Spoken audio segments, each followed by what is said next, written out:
Herkese sevgiler, merhabalar sevgili dostlarım. Yeni haftaya başlıyoruz. Evet, bu yeni haftada bizi neler bekliyor? Öncelikle belirteyim hemen çok sert bir iki günümüz var. O günü sakın kullanmayın. Şimdi söyleyeceğim, anlatacağım.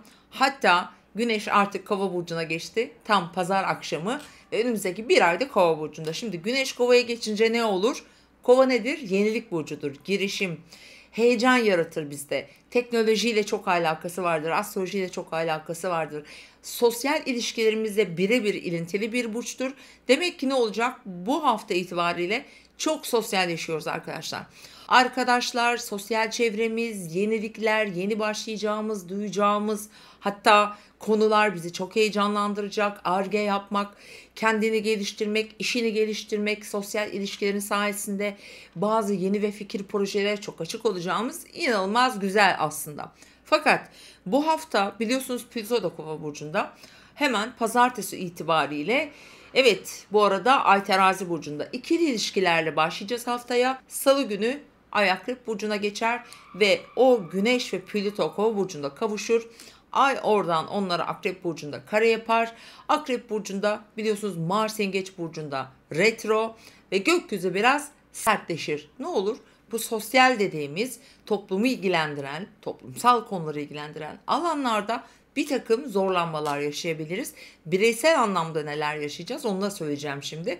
Şimdi çok önemli bir işim var, toplantım var, konuşmam var, bir proje var vesaire gibi. Çok önemli ama olursa eğer lütfen özellikle salı gününü kullanmayın. Hakikaten çok sert bir gün. Şimdi sosyal platformlarda zorluklar çıkarır. İşte çok sesli koro düşünün, tamam mı? Her kafadan bir ses çıkar. Herkes çok konuşur. Hemen virgül koyayım. Dünyada da çok konuşulacak. Bu nedir? İnsanlar ses çıkaracak. Yani isyandır bu. Grevdir. İtiraz etmektir, baş kaldırmak demektir. Bu da özgüveni arttıran bir durumdur. Şimdi Mars'ta retro olduğuna göre burada aslında o sesler biraz kısık çıkabilir. Ama öyle bir durum olabilir ki mesela birikmiş enerjiyle burada bom diye patlar. Şimdi ayda bir kere yaşıyoruz ama bu çok önemli, bakın bu hafta. Şimdi aynı zamanda sabitler buraya toplanacağı için doğa olaylarını ve diğer aslında böyle insanları etkileyecek başka olayları da tetikleyebilir. Bir kere depremler. Şimdi arkadaşlar bu ay depremleri her zamankinden daha fazla yaşayabiliriz. Evet, belki de sayısını bilmiyorum, yüzlerce deprem yaşıyoruz belki de her gün. Yani Türkiye olarak böyle bir coğrafyada yaşadığımız için, fakat bu hafta için bunu bir tık daha yüksek oktavı düşünebilirsiniz. Yine patlamalar, özellikle sosyal ortamlarda terör, saldırı, akreptir bu. Tehlikeli insanlar, ben bunu her zaman söylüyorum. Özellikle hemcinslerime, çocuklara karşı yapılabilecek biraz daha siyasi boyutlu olabilir bunlar. Ve meclis ve tabii ki özellikle bu meclisteki konular, oradaki tartışmalar vesaire, bunları da göreceğiz. Ama biz kendimize bakıyoruz arkadaşlar. O yüzden dikkatli olalım. Temkinli olalım. Her an bir yerden tehlikeli bir yaratık çıkar, bir varlık çıkar, bir şey olur. Ben onlara insan demiyorum çünkü omurgasız diyorum. O tehlikeli mahlukatlara dikkat edin lütfen. Kendinizi güvende hissetmediğiniz kişilerden irtibatlarınızı kesiyorsunuz. Özellikle lütfen bunu ben pazartesi, salı, çarşamba diye böyle bir aslında salı çok zor ama yine de ben bunları söylemek istiyorum.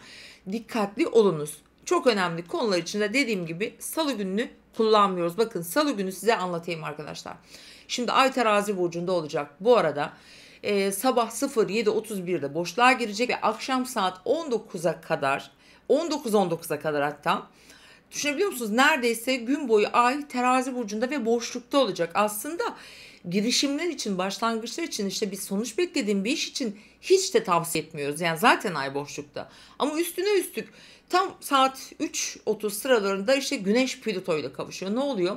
Otorite gücü, baskı, manipülasyon, bir şeylere mecbur bırakılma. Şiron'un Merkür'le karesi var. Ciddi tartışmalar getirebilir. Hatta burada yaralanmalara karşı dikkat etmek gerekiyor. Biliyorum şu an ben burada hani şey yapıyorum diyorsunuz ya, işte felaket tellallığı yapıyorum. Ama salı tam öyle bir gün gerçekten. Akşam saat 20 sonrası Ay Plüto karesi ve aynı zamanda Güneş Plüto karesi tabii ki tetiklenmiş olacak. Hatta bu güne, salı günü ilk girişte de Ay Mars karesi sabah 06'da Ay boşluğa girmeden önce hemen 07.30 sıralarında gerçekleşiyor ve Ay boşluğa girerken Mars'a sert bir etkileşim yaparak giriyor. Dolayısıyla ilişkilere demek ki dikkat etmek gerekiyor. Özellikle salı günü boyunca. Girişim, herhangi bir konuda başlangıç, yeni bir imza atmak vesaire, hiçbirine hiç girişmeyin. Ne yapın arkadaşlar?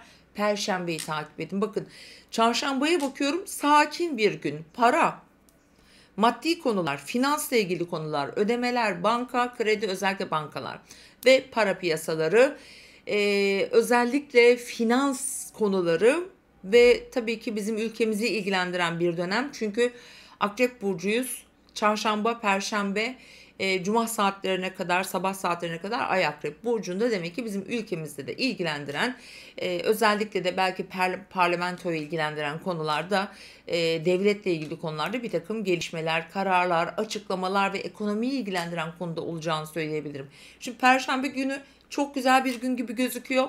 23 Ocak Perşembe günü, bakın, her türlü kullanın. Sadece 22.48 akşam saatlerini kullanmayın. Hatta 17 sonrasını kullanmayın. Çünkü orada ani gelişen bazı gerginlikler bir şeyleri koparabilir. Ama gün içi harika. Ay Satürn'e güzel üçgeni var. Venüs'le var.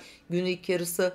Mars Uranüs sekstili var. Bu yine Ay Mars üçgeni var. Bu ne demek? Bizi harekete geçirecek action'lı bir gün. Cuma gününe bakıyorum mesela. Cuma günü de çok güzel bir gün. Hatta full güzel bir gün diyebilirim. Gayet akışın güzel ilerleyeceği, özellikle finans konularını daha iyi işaret ediyor. Ve arkadaşlar, bakın, Cuma gününden itibaren hafta sonuna kadar bir seyahat işiniz varsa, uluslararası konularla ilgili bir planınız varsa, eğitim, hukuki süreçler, bir hukuki süreci bekliyorsanız bu hafta bunlar çalışacak ve toplumu ilgilendiren süren hukuki süreçlerle ilgili de bazı gelişmeleri bu hafta bekleyeceğiz. Hatta bakın, ayın fazı küçülüyor, bu hafta boyunca küçülecek. 29'unda zaten bir yeni ay yaşayacağız, Ocak 29'da. Dolayısıyla şimdi bazı işler, konular, beklentiler, süren konularınız artık yavaş yavaş bazı sonuçlara gidiyoruz. Şimdi bu sonuçlar da gelmeye başlar. Mesela bir emeklilikle ilgili bir durum var. Ek bir zam, ilave bir şeyler duyabiliriz mesela para konularında. Kendi finans işiniz var, zorlandığınız bir durumunuz var. Kesinlikle Perşembe Cuma'yı kullanın. Gidin bankayla konuşun, yapılandırın. Kredi çekeceksin veya bir yerden para bekliyorsun. Bakın, bu günler gelir mesela. Veya yatırımlarınız için yine bu iki günü kullanın. Kesinlikle tavsiye ediyorum. Evet, Cuma ve Pazar arası dedik. Bunun yanında yabancılar ve yabancılarla olan ilişkilerimiz, yurt dışı konuları için bilhassa mesela Cuma günü başvuru, talep, geri dönüş bekleyenler varsa, bunların içine eğitim de katabiliriz. Mesela eğitimle ilgili bir beklentim vardır. Bir başvurun, bir akademik konun olabilir, bir sınav sonucu olabilir gibi ilgili konular olacak. Çünkü Cuma günü Plüton'un, Güneş'in, Neptün'ün, Merkür'ün üst oktavını yaşayacağız arkadaşlar. Bakın, kafan çok çalışır. İyi araştırırsan güzel sonuçlar bulursun. Mesela çok çaresizsen bu hafta bence bir çare bulursun. Hiç beklemediğin bir yerden bir destek gelir. Kimden gelir? Sosyal çevrenden gelir. Arkadaşlarından gelebilir. Unutmayın, artık Güneş Kova burcunda. Hani şöyle kenetlenme günü. İnsanların birbirlerine gerçekten ihtiyaçları olduğu zamanlar olur. Yani iyi gün kötü gün dostları vardır ya, onlar da artık gözümüzün önüne çıkmaya başlayacak, merak etmeyin. Hafta sonuna baktığımızda, yani cumartesi pazar gezin, dolaşın. Ama biraz cumartesi sıkıntılı, özellikle öğle saatleri tam şöyle diyeyim size, blokaj günü, bazı engellerle karşılaşabilir, biraz modunuzu düşürebilirsiniz. Pazar gününe baktığımda, bakın, pazar günü de önemli gözüküyor. Neden? Çünkü ay burç değiştirecek o gün. Saat 12.37'ye kadar Ay Yay burcunda. Gayet güzel. Gecesi de çok güzel. O saatten sonra boşluğa giriyor ve saat 16.42'den sonra Oğlak burcuna geçiyor. Yaşamınızda ayın 26'sı, bakın, 27, 28, 29 yeni aya kalmış 3 gün. Yani 26 Ocak ve sonrası, hatta 29 Ocak'a kadar, bu ben şimdi size bir dahaki haftayı söylemiş oluyorum. Buradan da belki kendinize bir şey çıkarabilirsiniz. İş, mesleki konular, özellikle kariyerle, statüyle ilgili gündemleriniz varsa ve oradan bir sonuç, oradan bir gelişme, dur şununla ilgili bir atak yapayım vesaire diyorsanız hemen bir dahaki haftaya şöyle bakıyorum. Ayın Oğlak Burcu'nda olduğu günleri tercih edin arkadaşlar. Bilhassa şu an bakıyorum 27 Ocak gününü kullanın. Hatta orada şöyle diyeyim size, gerçekten çok sürpriz sonuçlar da gelecek. Her burç için olmayabilir ama çok önemli, hani böyle aciliyeti olan konular vardır. Taşınman lazımdır, iş değiştiriyorsundur, önemli bir pozisyon değişikliğin vardır, aile içinde bir gündemin vardır falan.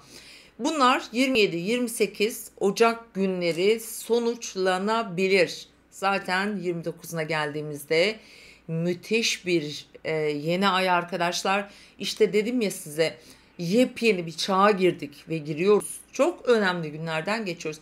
Hani beklenmeyeni bekle. Gerçekten hiç beklemediğiniz şeyler yaşayabilirsiniz. Bakın, Merkür'le kavuşan Ay, Merkür, Plüto, Güneş'le böyle çok yakında bulunan bir arkadaşlar yeni ay ve güzel olan şu destek var. Jüpiter'den üçgen alan bir yeni ay. Hem zor, gerçekten hem zor, ama bir o kadar da bizi artık yenilik yapmaya ciddi cesaretle böyle atacak bir süreç başlıyor. 29'u ve burçlara etkilerini bu haftaki videolarda yayınlayacağım. Efendim, şimdi hızlı hızlı anlayacağınız gibi, hatta gün size anlattım. Bu videoyu arkadaşlarınızla paylaşın. Lütfen arkadaşlar, bu hafta hakikaten önemli. Yani kısmi olarak zor, kısmi olarak rahat. Haftanın ilk yarısı bizi zorlayacak gibi gözüküyor. Akrep geldiğinde genellikle Türkiye'de, size şöyle bir şey söyleyeyim. Geçmişe baktığımızda, background'umuzda bizim mesela zor olaylar, büyük olaylar, önemli olaylar, depremler vesaire veya devletle ilgili konular hep akrep süreçlerinde olmuş ve kova.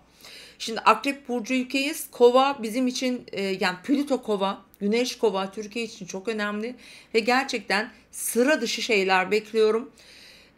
Tehlikeli de olabilir bu arada. Diyorum ya, dikkat edin gerçekten. Ülke sınırlarını ilgilendiren bazı gelişmeler olabilir tabii ki.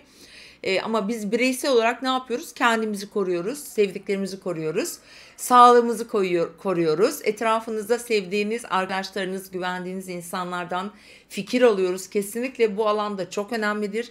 Fikir alışverişleri arkadaşlar. Herkesin her şeye aklı yetmez. Benim bilmediğimi sen bilirsin, senin bilmediğini o bilir. Ne olur böyle böyle vizyonunu genişletirsin diyorum. Sizi çok öpüyorum. Kendinize iyi bakın. Harika bir hafta geçirin.